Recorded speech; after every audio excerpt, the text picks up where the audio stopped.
মিয়ানমারের রাখাইন রাজ্যে সরকারি বাহিনী এবং বিদ্রোহী সংগঠন আরাকান আর্মির যুদ্ধের ধাক্কা প্রতিনিয়ত এসে লাগছে বাংলাদেশ সীমান্তে। গোলাগুলি, হেলিকপ্টার থেকে বোমাবর্ষণ, সীমান্তে পোতা মাইন, প্রাণহানি আর অনুপ্রবেশ সব মিলিয়ে টান টান উত্তেজনা নাফ নদীর দুই পারে। গৃহযুদ্ধের প্রভাবে মিয়ানমার থেকে সামরিক বেসামরিক মানুষ পালিয়ে ঢুকছে বাংলাদেশে। ১৩ লাখের বেশি রোহিঙ্গা জনগোষ্ঠীর বোঝার মধ্যেই গত ১৮ মাসে আরও ১.৫ লাখ রোহিঙ্গা অনুপ্রবেশ করেছে। সীমান্তের গ্রামগুলোতে আছে নানা গুজব আর আতঙ্ক। সশস্ত্র গোষ্ঠীর গতিবিধি নিয়েও উদ্বিগ্ন প্রশাসন। বিশ্লেষকদের মতে এমন পরিস্থিতিতে শুধু সীমান্তে নিরাপত্তা ব্যবস্থা জোরদার নয়, স্থানীয়দের সঙ্গে সরকারের আস্থার সম্পর্কও বাড়াতে হবে। নিশ্চিতভাবে ওখানে আমাদেরকে শক্তি বৃদ্ধি করতে হবে, যাতে ইচ্ছে করলেই কেউ আমাদের সীমান্ত পার হয়ে চলে আসতে না পারে। পাহাড়ি বাঙালিদের মধ্যে ভ্রাতৃত্ববোধ আরও শক্তিশালী হয়, তাহলে সীমান্তে যারা দায়িত্বপ্রাপ্ত বাহিনী তাদের নিয়ন্ত্রণ করা সহজতর হবে।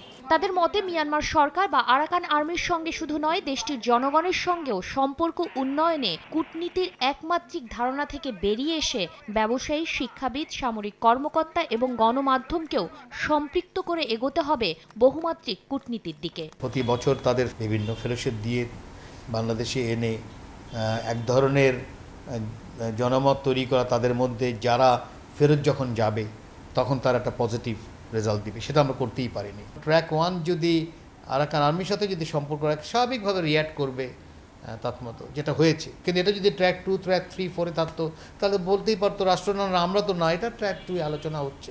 যেই ইকোনমিক ইনসেন্টিভে আরাকান আর্মি বা তৎমতো তারাও মনে করবে আচ্ছা এটা তো আমারও লাভ আছে। প্রতিবেশী রাষ্ট্রগুলোর স্বার্থ সংশ্লিষ্ট সহযোগিতার পাশাপাশি আন্তর্জাতিক পরিমণ্ডলেও রোহিঙ্গা সমস্যাকে আলোচনায় রাখতে হবে ঢাকাকে। অস্ত্রশস্ত্র ইত্যাদি শক্তি আরও বড় হলো যে ওখানে স্থানীয় জনগণের সাথে আমাদের সখ্যতা বৃদ্ধি করা। সামিটটা হবে তখন যখন সইটা বাকি থাকবে, কিন্তু আমি প্রথমেই যদি সামিটটা করে ফেলি তাহলে বোঝা যাচ্ছে যে প্রসেসটা আমি মানতে রাজি হচ্ছে না। বিদ্যমান সংঘাতময় মিয়ানমারের সঙ্গে পরিকল্পিত কূটনীতিই পারে রোহিঙ্গা প্রত্যাবর্ষণের পথ মসৃণ করতে, এমনটি মনে করছেন আন্তর্জাতিক সম্পর্ক বিশ্লেষকরা। শাতিলা শারমিন, সময় সংবাদ, ঢাকা।